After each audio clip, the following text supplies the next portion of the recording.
Imagine being born into silence. Imagine that your own parents kept you hidden away at home because they were too ashamed that you were defective. Imagine that kids at school made fun of you because you spoke funny and you were a little different, and that teachers told you you were too stupid to go to school just because you couldn't hear. That is the reality of over 180 million children around the world. Worldwide hearing isn't about better hearing. We're about enabling those children to break free from social isolation and have the hope of a better life. Let us not also forget the 400 million adults who are too poor to afford a hearing aid. When you're poor and you can't hear, your world is a prison. You may have heard of Helen Keller, who was both deaf and blind, and she said that of her two misfortunes, deafness was harder. For she said, blindness separates us from things, but deafness separates us from people. Worldwide Hearing is a nonprofit that connects children to their world through hearing. We do so by training local women entrepreneurs in their communities to provide hearing aids and services. There are 642 million people in the world who suffer from hearing loss. About half of those have disabling hearing loss, which means that without access to amplification, they can't function normally in society. 80% of all these people live in developing countries, and fewer than 1% have access to hearing aids. The good news is hearing aid technology exists, but there are big challenges for access. First, hearing aids are way too expensive. They're sold for an average $3,000 per unit in North America, which is simply unaffordable for most people in developing countries.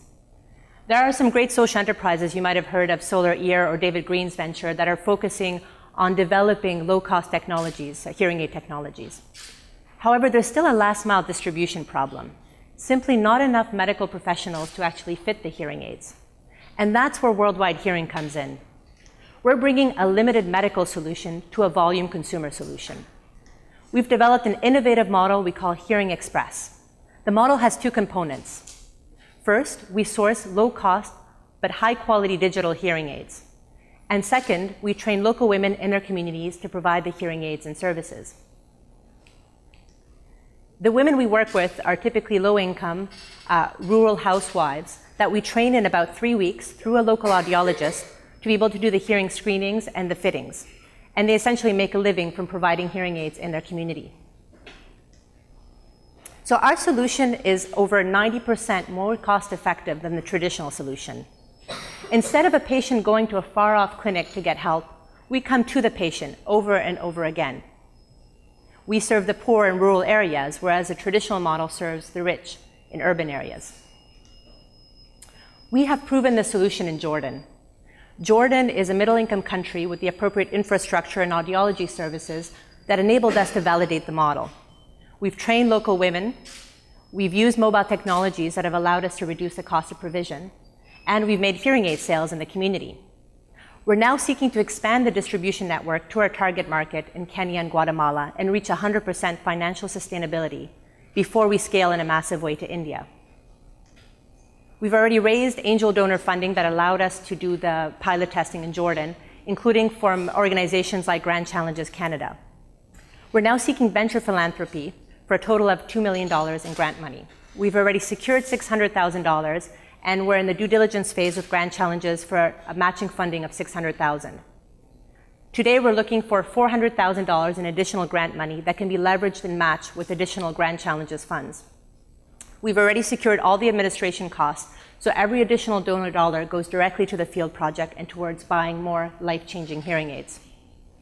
In about 2 years, we'll be looking for working capital and impact investment to purchase more inventory once we have more stable cash flows. Our board is made up of some of the leading researchers and experts in hearing loss around the world, practitioners, business leaders. Our chairman, Claudia Busandri, was diagnosed with severe hearing loss at the age of 5. And thanks to early hearing intervention, he was helped and had a very successful business career, ended up retiring as a CEO of an $8 billion pharmaceutical distribution company. He's now very committed to giving back. Hearing loss is a global problem.